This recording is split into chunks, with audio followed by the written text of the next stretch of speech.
that we need to bring Sam up to date, we'll.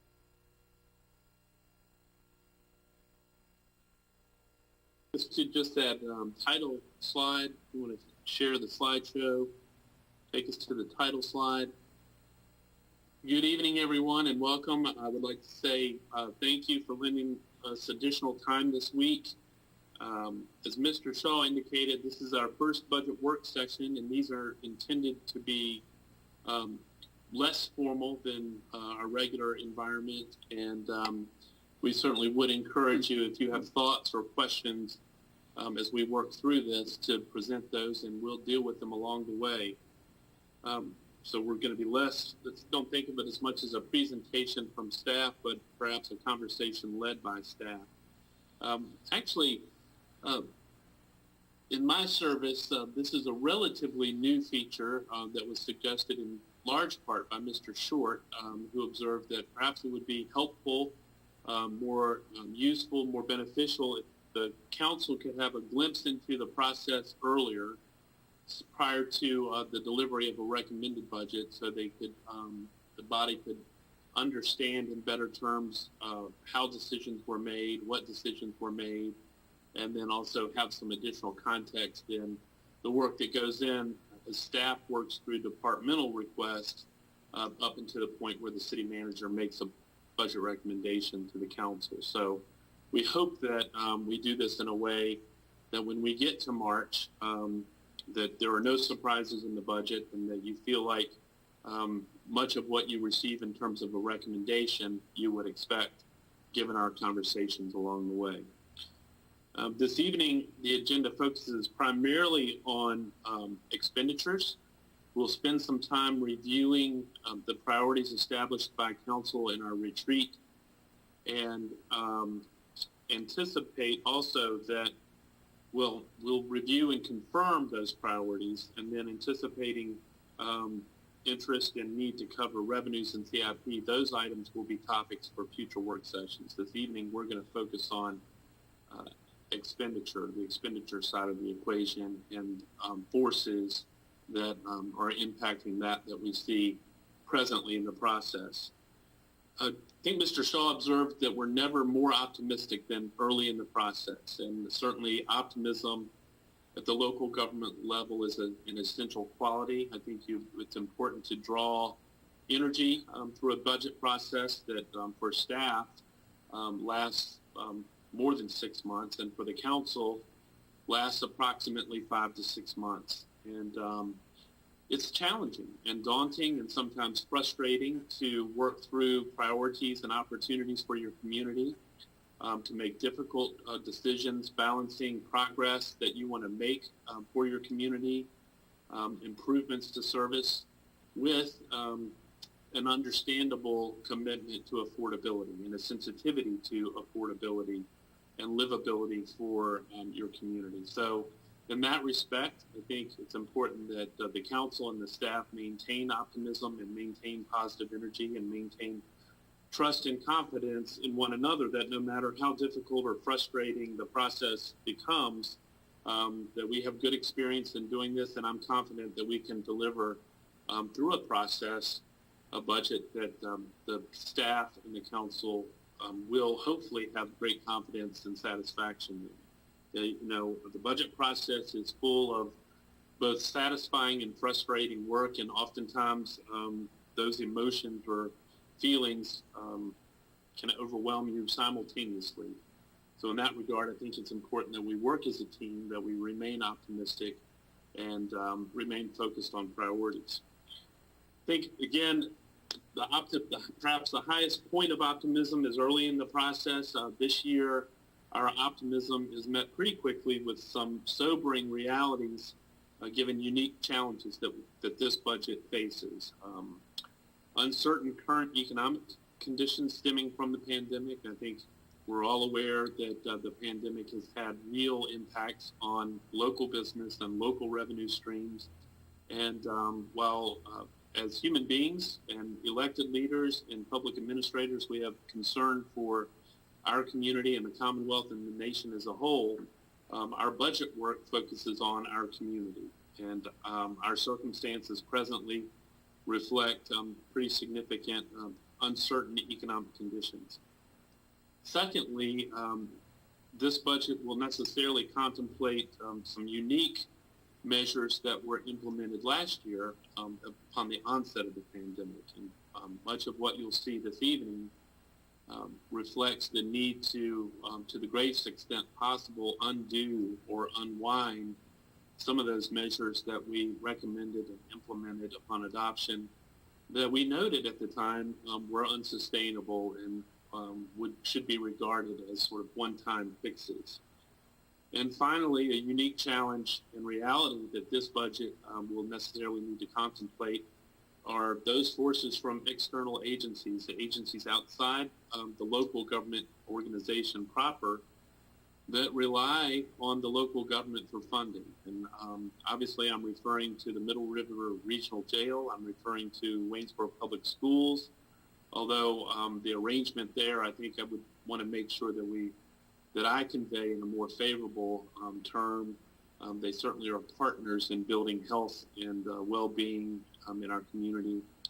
But the DSS, so a number of agencies and local obligations that you bear as local officials and that we bear as staff members really our relationship is born of their inability to raise revenue on their own, their reliance on the local government's taxing authority. And so there's significant pressure on this budget to furnish revenue to the jail, to the public schools, expenses associated with DSS and the Comprehensive Services Act increase. And that pressure competes with and sometimes crowds out revenue opportunities to pursue more discretionary priorities on the part of the council. So in short, we think some of the tension that we'll wrestle with this year is the reality that we probably won't be able to pursue in full and with the speed that the council might prefer all of the priorities that you would establish in a budget for this budget. We look at oftentimes in that environment, the staff will contemplate a theme for a budget.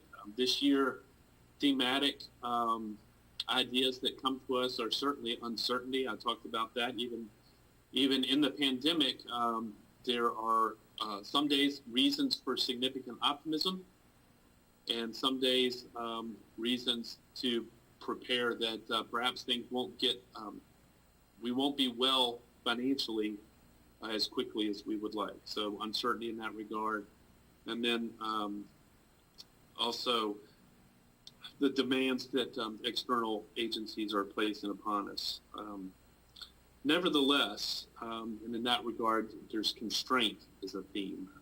But nevertheless, I do think I have confidence in our group. Ms. Williams, you've noted that this will be your first budget experience, but I will tell you, in my experience, that those council people who bring new experience, new perspective, often contribute in big ways. And so I would encourage you to participate with your peers and share ideas and feelings and opinions generously with the group. And don't regard your inexperience to this process necessarily as a reason to be reticent or cautious about participation. We want to hear from you.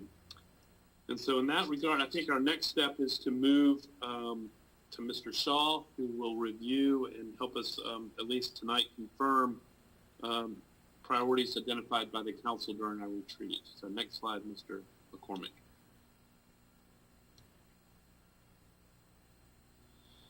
So as we've done in past budget cycles, that we simply want to be able to confirm the council's priorities as they were stated in the retreat. And you may recall, as we went through a process of voting in the retreat where you had red dots and yellow dots, and so we divided the priorities into tiers based on red dots were your high priorities, how many red dots and how many dots totaled the different initiatives that you contemplated received. Now, Having said that, we realize that you will have other priorities, and you'll have other priorities you want to pursue, or others that are foisted upon you, or that we have continuing obligations and commitments to do things. Mr. Hamp has alluded to the public schools and other agencies that we fund, or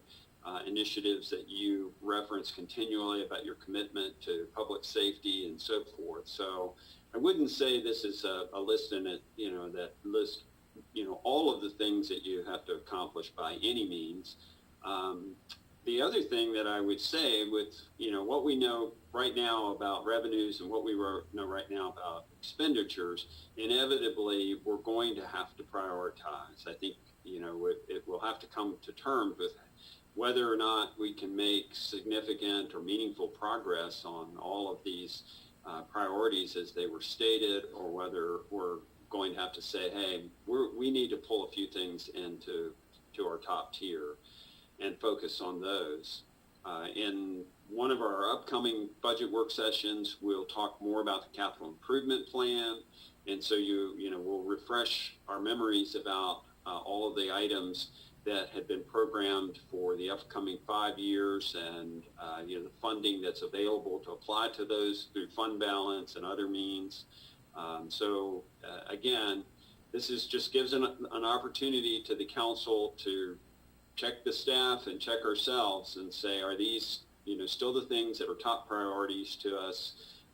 Is there something really major that we feel like we've left out, or something that we may say maybe that's one that's going to have to be backburnered for this budget cycle anyway. So if there aren't any comments or questions at this point, I think we're going to turn it over to Mr. McCormick, who's going to walk us through some numbers related to what we know about upcoming expenditures.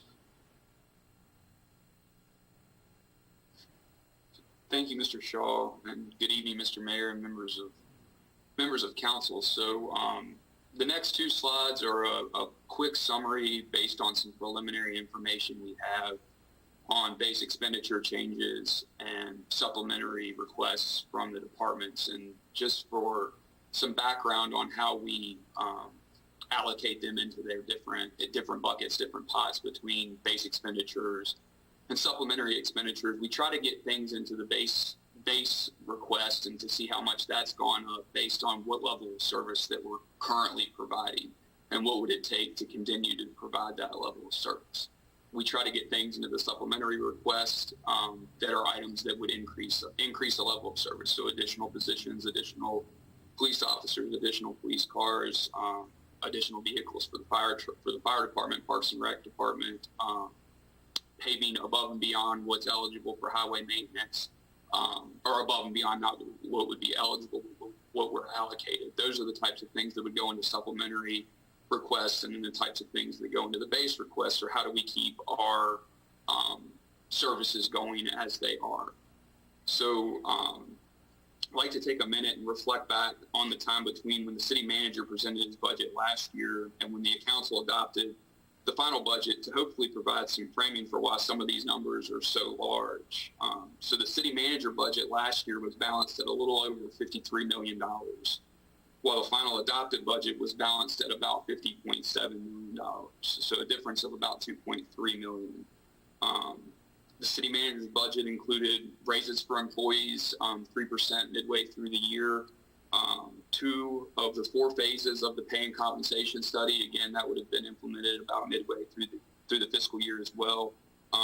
There were meaningful contributions from the operating fund to the CIP fund to help fund projects that were priorities to the council during the council retreat. And it also had a fully funded contribution to the school board based on the increase required by the funding formula. So as the severity of the impact coronavirus was likely to have started to become clear, we began receiving some information from BML, our Virginia Municipal League, on some best practices on how to reduce our budget and some estimates for how they thought it might impact certain revenue categories. We followed the guidance with some minor variations to tailor their estimates to what we felt like was more reasonable in Waynesboro. But for the most part, we followed best practices from VML. And we had to do the following things to get the budget down, or to balance the budget. So we funded the schools at the same level they were funded in 2020, or the same level that it was adjusted to in 2020. We used the cost allocation plan and applied some overhead allocation to the urban maintenance funding. We eliminated the 2 phases of the compensation study and employee raises. And then on top of that, had to input furlough days, potential furlough days for employees, none of which we've had to take to date. We used some known position openings for part of the year to generate savings. CSPDC was allowed to use some CARES funding to pay for some of their services. We decreased funding to the capital improvement fund, and this isn't an expenditure decrease that we made, but we used about $1.7 million of fund balance to balance the operating budget, and put a hold on pretty much all capital plans. So we made those decisions in a frame of reference or in a time period where we felt like that the impact was going to be quick and severe.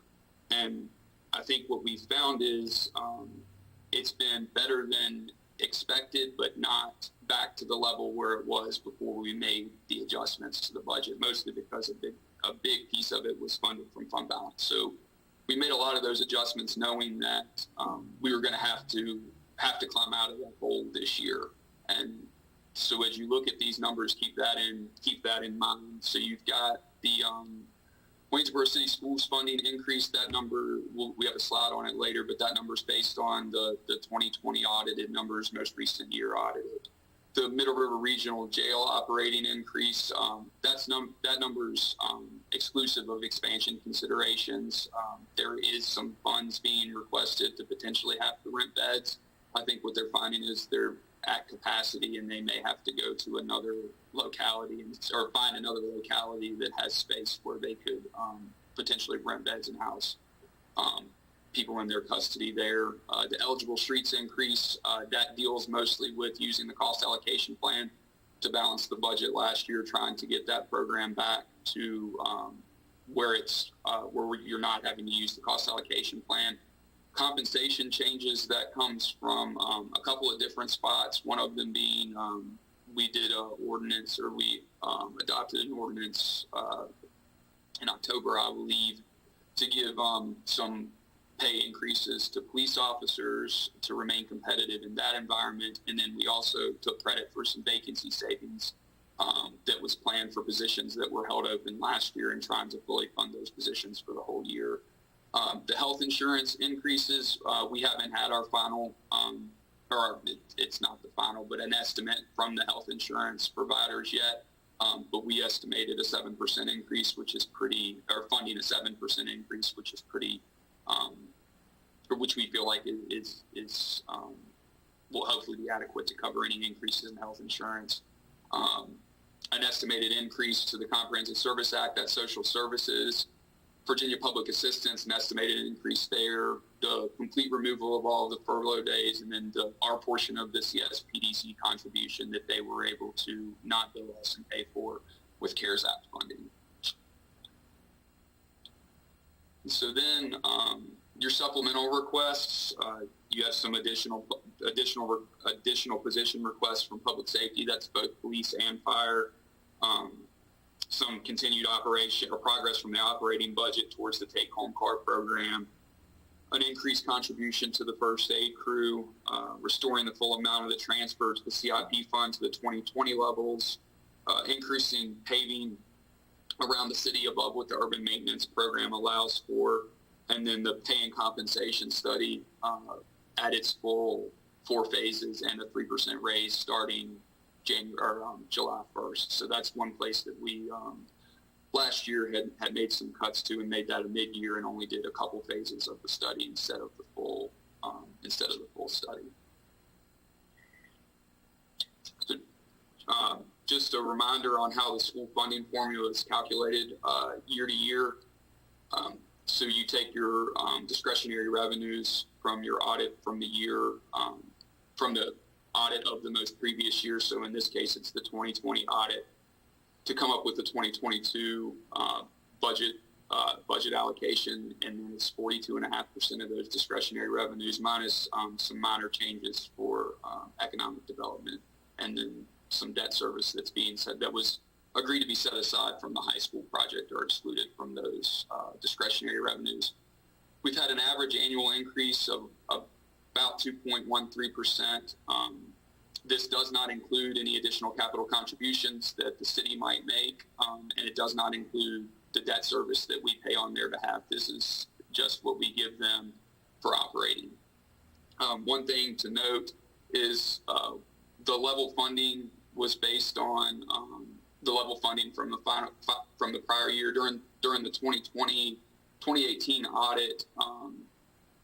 There was a misallocation or a prior period adjustment required for some tax revenue that we picked up during the 2019 audit. We made the schools and gave them their portion of that revenue during 2020. So that's why it looks like there's an increase during 2021, because we left the funding formula the same, but in reality, we ended up giving them about $230,000 during the middle of the year to cover the prior period adjustment from the tax revenue.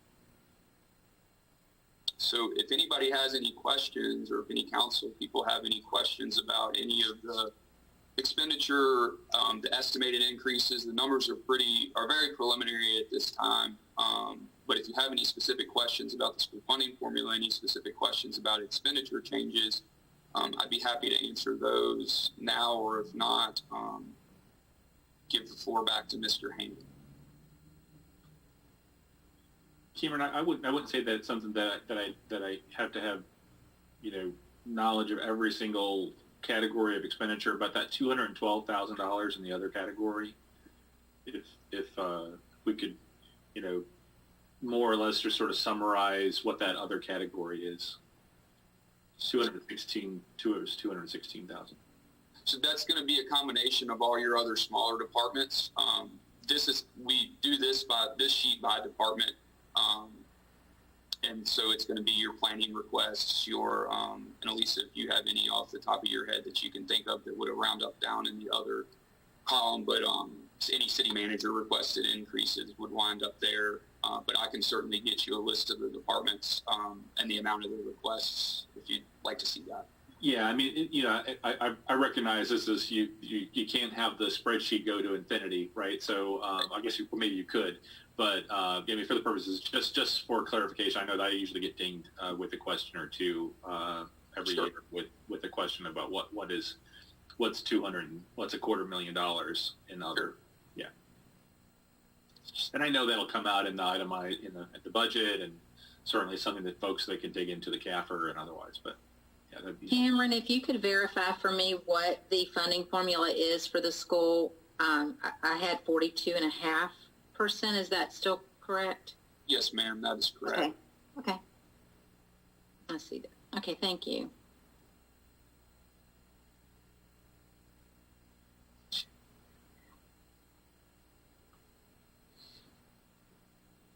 Other questions or comments?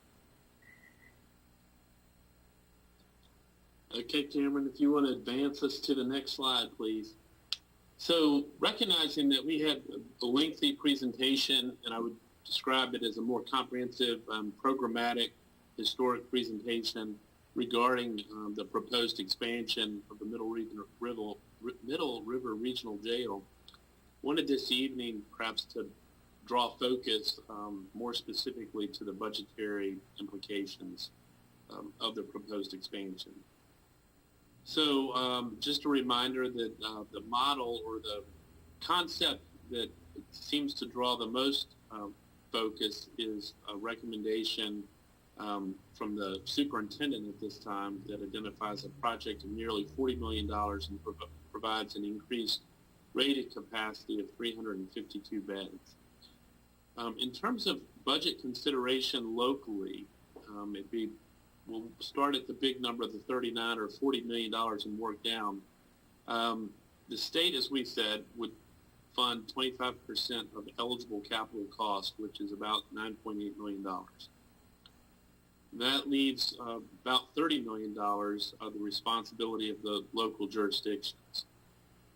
Of that $30 million, our portion of the capital, or Waynesboro's portion of the capital expansion, is about $4.5 million. Assuming, I think, a debt, an interest rate of 5% and a term of 30 years, our annual debt payment for the expansion would be $300,000. The key point here, though, is to note that with the additional space comes additional operating expense in the form of staff, utilities, supplies, and that number for all member jurisdictions is $6.5 million. Waynesboro's portion, again, assigned according to our utilization of the facility, would be approximately $970,000 a year, making our total annual increase associated with the jail expansion approximately $1.2 million or $1.3 million per year. And so, again, I realize that the jail authority, Mr. Newton, and I have furnished significant information, posed a significant question in a very compressed time frame. Part of that is a function of the compressed time frame in which the authority has been working, and the desire on the part of the superintendent to move this project forward. I would say this is a great opportunity to pose any questions that you have about the focus mainly on budget this evening, but if you have programmatic questions, I'd be happy to hear them.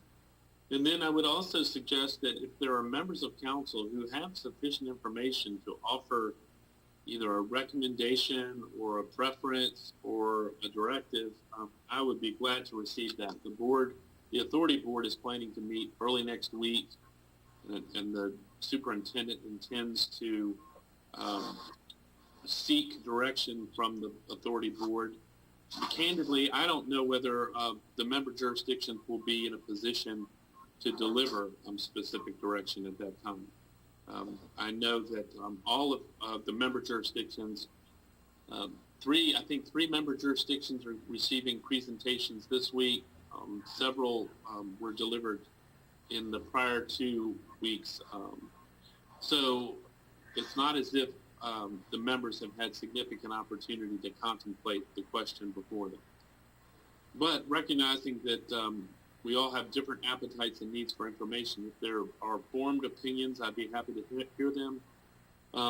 As a companion to that thought, if there are elements of information or questions that would help individual council members or the council as a body develop a recommendation or a preference, it'd be great to hear that as well this evening. But I'll pause now and offer that the council can furnish guidance or ask questions.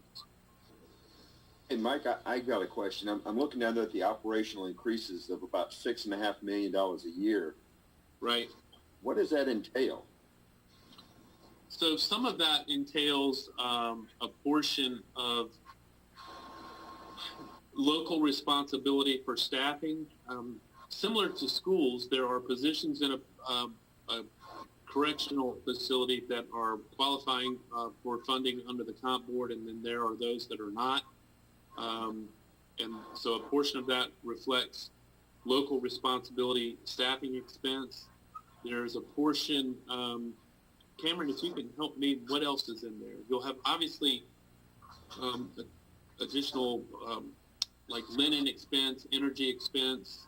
Cameron, help me, what else is in there, please? So you have maintenance expense, you have cleaning expense, food service expense. Most of it is going to be your staffing expense is to have enough posts to cover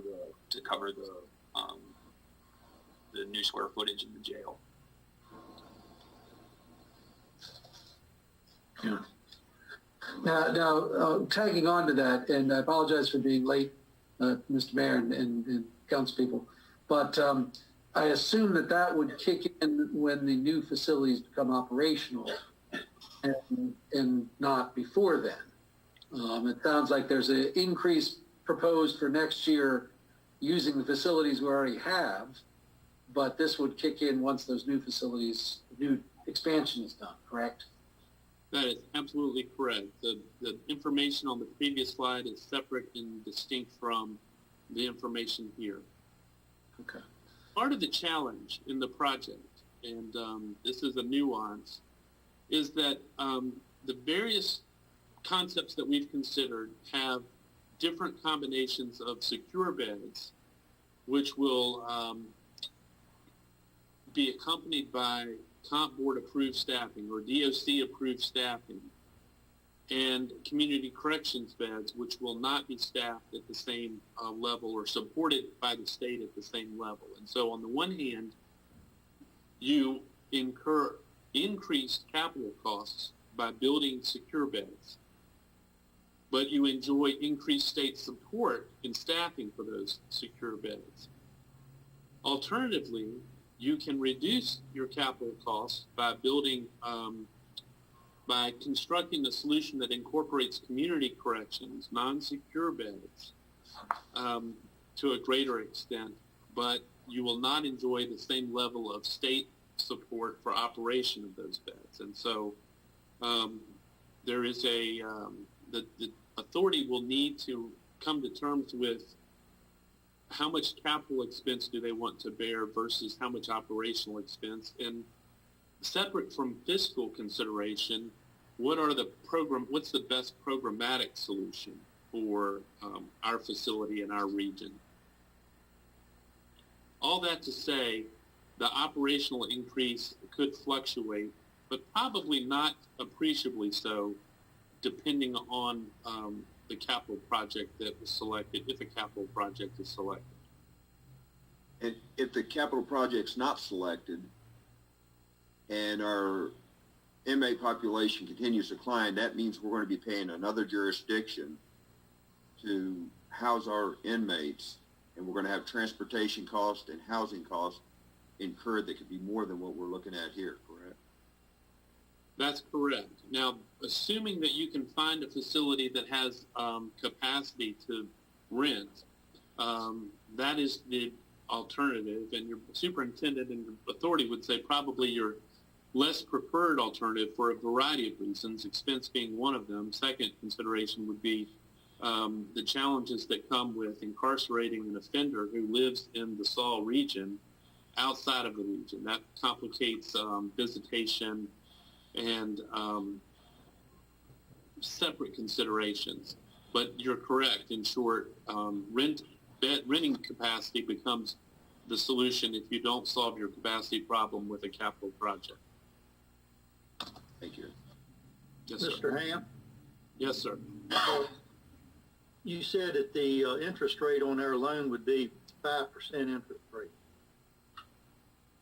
Well, what I meant to say, sir, was that is a model, that's a financial model that assumed an interest rate of 5%. My question would be, when everybody else is floating money out here, either below 1% or 1.5% or whatever, why would we be, is there a different, when a municipality or a government goes to borrow money, that we have to pay that extreme more interest rate than what the common market rate is right now? Well, I think I'll let Cameron answer the financial consideration, but from a city manager's perspective, we want to build in some conservatism so that if the interest rate increase between when we began having this conversation and when we actually borrowed the money, there wouldn't be any hard feelings or suspicious feelings between the elected body and the staff that presented the original model. But I would say, if your point is, at this time, it seems unlikely that we would realize an interest rate of 5%, but we wanted to show you probably a realistic but worst case scenario. And there's also some borrowing costs that go along with that as well. That so if you get your loan at 2.5%, you're going to pay a percentage for doing your bond attorney, your bond counsel, and to actually get the bonds issued. When you're still months out from issuing. Generally 5% is a pretty standard percentage to start with, and then you refine it once you issue, and then any savings that you get there you put into, it would just help cover your operating costs, any increase in operating costs. Well, Mr. McCormick, I mean, if we were going to borrow money tomorrow, what kind of percentage rate do you think we'd be looking at? I could take a look. I can get you that information, what municipal bonds are selling for. Now, most of the time, or not today, but what the last VRA pool was in the fall. Thank you, sir. Furnish that. Yep. Mike Young, what I would offer up to the conversation is we certainly got a dump truck of information on Monday evening from Mr. Newton. And Mike and I had a chance to talk today. But I thought first I'll hit to this slide. You know, we're seeing this for the first time.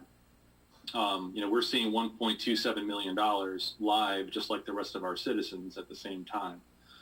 So I'm certainly not going to be in a position to respond in a favorable or unfavorable manner after seeing 1.27 million tonight. That's certainly a departure, I think, even from what I was sort of settled in on after Monday. But I'd also offer that what gave me pause today was I read an article from a presentation. As you know, Mr. Newton's doing a kind of a road show with our municipal partners. And he was up in Harrisonburg last evening, and as reported in the DNR out of Harrisonburg, he's quoted as saying, "It's not uncommon at Middle River Regional Jail that if an offender gets sentenced to a 3-year term, which should make them eligible for the Department of Corrections, that they never enter the Department of Corrections custody. They serve their time at Middle River Regional Jail." And so I got to thinking about that, and Mr. Allen knows that I called him after the meeting on Monday night to sort of share a deepening concern that I have, and I think that we probably all share, in that the apportionment of state contribution to incarceration, you know, I've heard numbers all over the place with regards to what our potential average of DOC inmates is at the jail. And I've asked Mr. Hamp before this meeting if it's possible for us to kind of get that information to understand how many people are we talking about. We're talking about an increase of beds at 352, but the state contribution for a jail expansion at 25% of the cost doesn't change the reality that our community, our taxpayers, are paying 75% of the cost to incarcerate prisoners that shouldn't be at Middle River Regional Jail. And so he's offered that would be possible to get that information, and I would offer that I think it would behoove us to wait to get that information so we can understand the full context of, are we doing the expansion because of higher incarceration rates for our municipal government, or are we paying higher rates not only for the cost of incarceration and providing the care and staffing for those that are under our care through the jail, but to what degree are we subsidizing the state because they have made the decision not to expand their prisons, right? So it's kind of a cause and effect. It's all kind of rolling downhill. And I think that we owe it to ourselves to investigate that and even share that with our partners through Middle River Regional Jail, all of our communities, so they have a full understanding of what that subsidy looks like, because that is something that's actually been buried in the numbers, but I think is very powerful and I think important. The next is, and Mike, it'd be great. It resonated with me at your earlier comment that, you know, folks have different interest in what to explore it. I really want to see the consultants study for what their incarceration projections were, and particularly given that, one, I believe, and you can correct me if I'm wrong, I don't think that the request for the state 25% share is meeting favorable, is being treated fairly favorably in Richmond right now. Second of all, it appears that there's a path forward to the elimination of minimum sentencing guidelines. So, or minimum sentencing rather. And all of that has a real consequence to our population of inmates and again, those that are under our care on behalf of the state.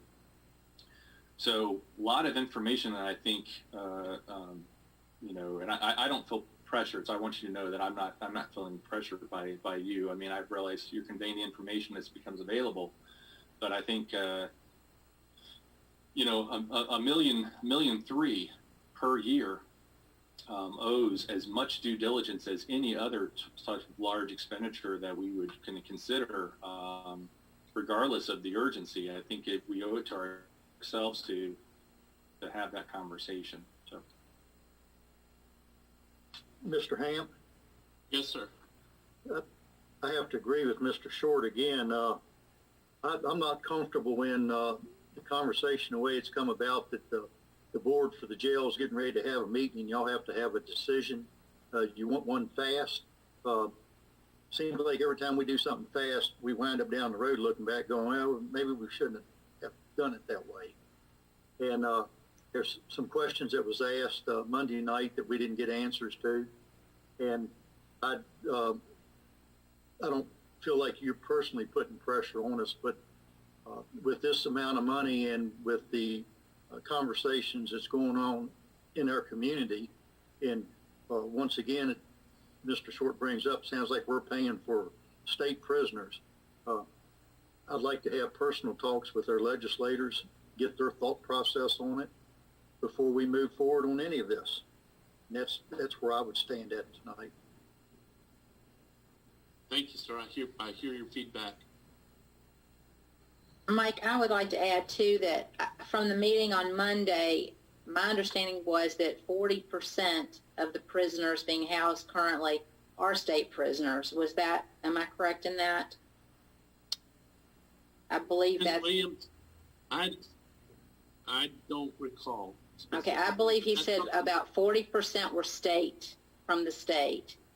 Yet the state only contributes $2 and some change per day for their food and upkeep, and for a state prisoner, yet we receive more funding if it is not a state, somebody that should be in a state system.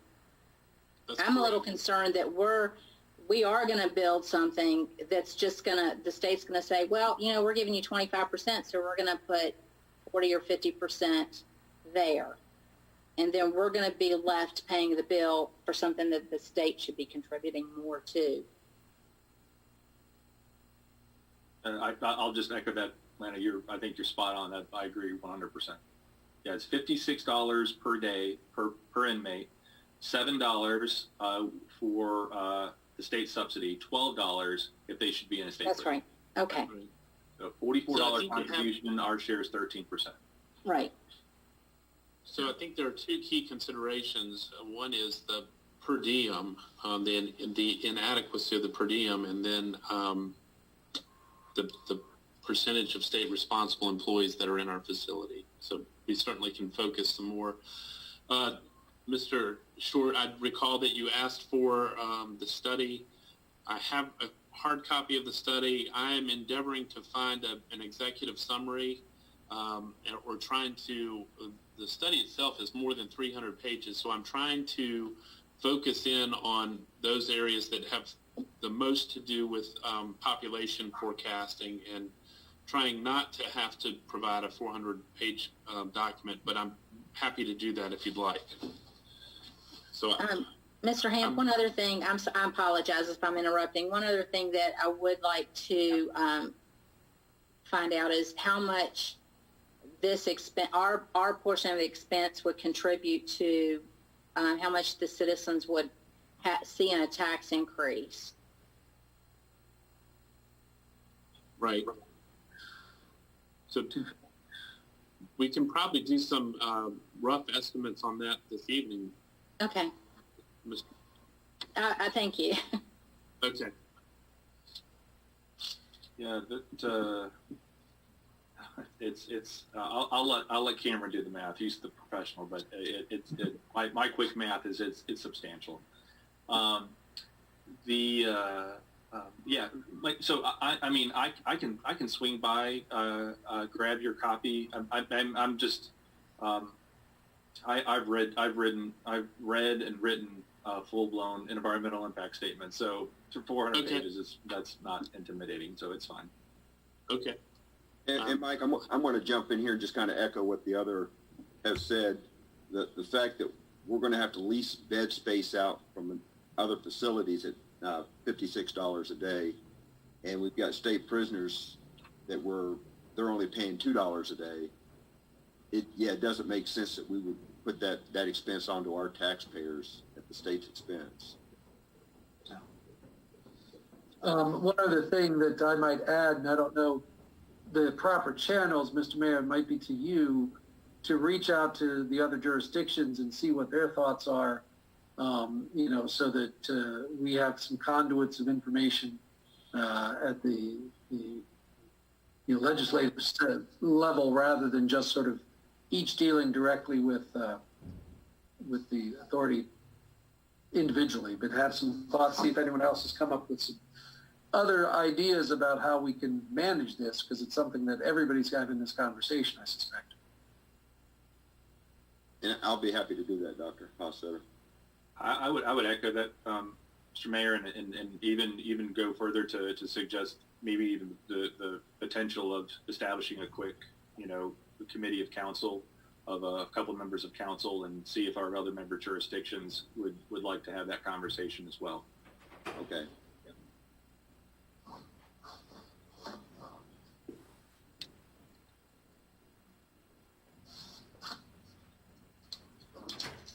Well, Cameron, if you can, yes, sir. Who from Waynesboro sits on the jail board? It's the city manager, the finance director, and the sheriff. The Waynesboro City And Sheriff. that's the delegation from each member locality. Thank you, sir. Mm-hmm.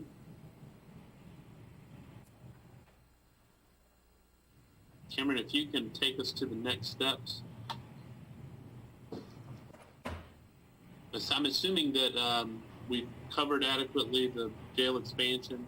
And I have assignment, and to be clear, I'll furnish the planning study to all members of council. So staff will continue. We're presently having departmental meetings and reviewing those departmental requests. We are working on, in the background, following revenues. We'll develop revenue projections slightly later in the process, because we want to enjoy the benefit of data in that regard.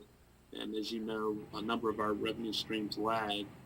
But we have a work session scheduled for February 17th, and we would plan to provide some preliminary revenue information on that evening. At the March 3rd scheduled work session, we would plan to cover capital improvement plan, debt, and miscellaneous items that might materialize between now and then. And then on April 5th, you'll receive the city manager's recommended budget presentation. Mr. Mayor, unless there are other questions or matters from the elected body, that's what the staff has prepared. Anyone have anything else for the staff? No, this is a great first start. I appreciate. I think there's so much value out of these conversations, and again, it's great because it's, as Mike said at the very beginning, that we can get to a place where we're all singing off the same sheet of music when Mike gives us his document, and just when there's no surprises, or a few surprises. But yeah, thank you. You're welcome. All right. Well, thank everyone for attending tonight. We'll meet back next time, and maybe once I talk to these other member jurisdictions, I'll reach out to each member and tell you what we're talking about. And thank you, Mr. McCormick, for all your work, and I appreciate your presentation tonight, as well as the rest of the staff. To answer your question, our tax rate, I'm assuming you're asking about the real estate tax. Yes, yes. Since that would be, and it's around $180,000, so 180 into 1.3 million, just round numbers, is a little over 7 cents.